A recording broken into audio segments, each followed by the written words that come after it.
Le président de la République a mis au cœur de son programme la santé des Ivoiriens.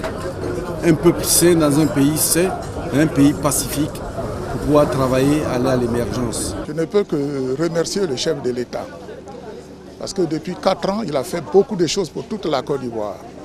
Le fait d'être passé ici aujourd'hui, nous savons qu'il est venu avec le développement et toute la population, avec tous les cadres réunis, nous lui disons merci. C'est vraiment un grand sentiment de joie. Nous avons ici une infrastructure qui permettra de répondre aux besoins sanitaires du département, de la région, voire du pays, puisque c'est situé à la croisée de grands axes routiers. En une journée, notre département a tout eu. Toutes les composantes du département ont eu droit à des dons importants. Les chefs de communauté, les chefs religieux. Le président a promis de faire en sorte que toutes les doléances des populations en termes d'infrastructures soient réalisées.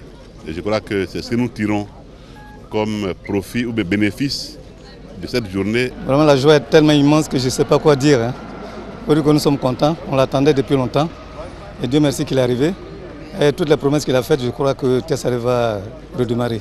Franchement dit, son arrivée ici nous a totalement séduit parce qu'on ne s'attendait pas. Parce que c'est la première fois. Depuis, il y a eu plusieurs présidents qui sont passés. On a toujours attendu leur arrivée, mais ils nous promettent qu'ils n'arrivent pas. Pour cette fois-ci aussi, on ne pensait même pas qu'il allait arriver. Et comme lui tient toujours à sa parole, il est arrivé. Vraiment, ça nous a tellement plu que vraiment, c'est même pas ce qu'il faut dire. Donc ce qui fait que pour les élections à venir, on va se mobiliser pour lui faire un beau tour de score. Nous sommes heureux, très heureux, à tel point que l'émotion fait que nous n'avons même pas de mots à lui dire que de dire merci. Il nous a fait beaucoup de dons. Il nous a promis. Donc la région Agnibita, ça sera un chantier. Et ça serait des retombées.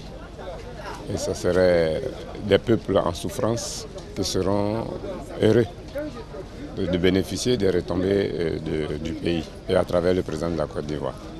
En le voyant, chacun veut le toucher. Et moi, il m'a salué 2 fois. Je ne vais pas laver ma main parce que pour moi, c'est un des disciples de Feu-Boigny, plus proche. Donc je vais garder ça pendant au moins 2 jours. Parce que comme on le dit, la politique, c'est la saine appréciation des réalités du moment. Mais qu'est-ce que nous apprécions aujourd'hui? Les réalisations du président Alassane. Donc ce n'est pas de la politique politicienne. Voilà. Donc que les gens ne nous fassent un mauvais procès. Nous voulons que le président Alassane continue ses travaux. La manière dont le président de la République, Houphouët-Boigny, a bâti ce pays a été défiguré. Lui aussi, il est venu comme un don de Dieu pour reconstituer ce pays. Il nous a demandé 10 ans, accordons-lui les 10 ans et je crois que nous ne serons plus que satisfaits. Ça a été une pièce populaire, vous avez pu constater vous-même. Et puis l'apothéose au stade de Thiès-Salé. Nous avons été comblés par la première dame d'abord et ensuite le président lui-même qui est en fait chez lui. Le département de Sikensi, Thiès-Salé, c'est chez le président. Il a comblé la population de beaucoup de cadeaux, beaucoup de très bonnes choses. Mais le plus important, c'est les projets de développement. Il va désenclaver la région de la Guinée-Bissau qui était véritablement un problème. Et je pense qu'aujourd'hui, c'est chose faite. Nous sommes très satisfaits et bravo au président.